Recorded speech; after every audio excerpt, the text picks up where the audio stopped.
Et c'est l'heure du journal des médias de Julien Pichenet. Et on commence comme chaque jour avec les audiences, bien sûr. Un petit coup d'œil au prime, tout d'abord, avant de parler d'Olivier Mine. Il y avait Koh-Lanta hier soir, mais Koh-Lanta n'a pas gagné. C'est un bon score, 3 100 000 téléspectateurs pour TF1, 16% du public. Mais France 3 a fait mieux avec la série Tom et Lola qui a réuni 3 500 000 téléspectateurs. Un petit coup d'œil au jeu télé, on n'en parle pas assez souvent. Slam, sur France 3, a fait son plus faible score depuis l'arrivée de Théo Curin, 776 000 téléspectateurs hier. Et puis tout le monde a son mot à dire avec vous, Olivier Mine. Et puis avec Thomas. Vous étiez là, Thomas, hier soir. 1 365 000, 14% du public.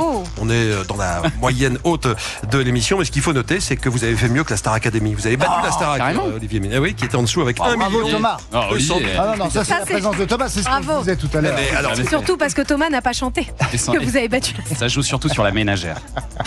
Vous avez non seulement battu la Starac, mais vous avez pris 400 000 téléspectateurs peut-être à la Starac, puisqu'ils ont perdu 400 000 entre samedi et mardi. Un sens. Bravo. Allez, toujours du côté audience, on imagine qu'il y avait du monde devant le JT de TF1 hier soir. Il y avait 5 300 000 personnes ont suivi la prise de parole de l'avocate de Kylian Mbappé, qui était hier soir l'invité du journal le plus suivi de France. Sa présence faisait suite, bien sûr, à l'ouverture d'une enquête pour viol et agression sexuelle commis dans un hôtel de Stockholm où a séjourné le footballeur la semaine dernière. Selon la presse suédoise, le joueur du Real Madrid serait directement impliqué. Son avocate Marie-Alix Canu-Bernard a donc réagi hier soir dans le journal de Gilles Boulot. On nous parle d'une plainte, d'un dépôt de plainte, mais à cette heure, on ne sait même pas à l'encontre de qui. Il n'est jamais seul. Il n'est jamais exposé à se retrouver dans une situation où il y aurait pour lui une prise de risque. Et donc, de ce fait, cela exclut totalement le fait qu'il y ait pu avoir des agissements répréhensibles de sa part. L'avocate de Kylian Mbappé qui va déposer plainte pour dénonciation calomnieuse. C'est une affaire qui sera évoquée tout à l'heure par Pascal Praud dans Pascal Praud et vous sur Europe 1 à partir de 11h. Et puis on passe au programme maintenant et ce soir, le maillon faible revient sur M6. Alors, côté casting pour le retour du jeu culte des années 2000, pas d'anonyme, uniquement des vedettes. Vous retrouverez entre autres Florence Foresti, Marc Lavoine, Julie Gaillet ou encore Jonathan Lambert. Vincent De Dienne qui sera aux commandes de l'émission confie ce matin aux Parisiens aujourd'hui en France avec humour que le jeu aurait pu s'appeler « Les gens connus sont aussi cons que les autres ». La production a finalement préféré garder le maillon faible, bien sûr. C'est une sorte de rêve devenu réalité pour le comédien aux Trois Molières qui était un fidèle téléspectateur du maillon faible. Et même si l'animation n'est pas forcément son métier d'origine, Vincent De Dienne semble s'être très bien débrouillé, comme nous l'explique Pierre-Marie Gadonex, directeur général de BBC Studio France, qui produit l'émission. Il incarne vraiment le rôle à la perfection, car il s'agit d'un rôle de présenter le maillon faible. Qui plus est, Vincent est un hardcore fan du jeu depuis son adolescence, donc il connaissait toutes les mécaniques, toutes les répliques. On a eu l'impression qu'il a fait ça toute sa vie. Enfin, j'espère que vous prendrez autant de plaisir à le regarder qu'on a eu à le faire. Et le numéro qui sera diffusé ce soir est pour l'instant le seul qui a été mis en boîte, mais il pourrait, pourquoi pas, y en avoir d'autres. Si l'émission de ce soir est un succès, ce que je souhaite, nous verrons avec M6 quelle suite donner au maillon faible. Des versions de nouvelles soirées exceptionnelles, des versions plus classiques avec des candidats experts, je ne sais pas.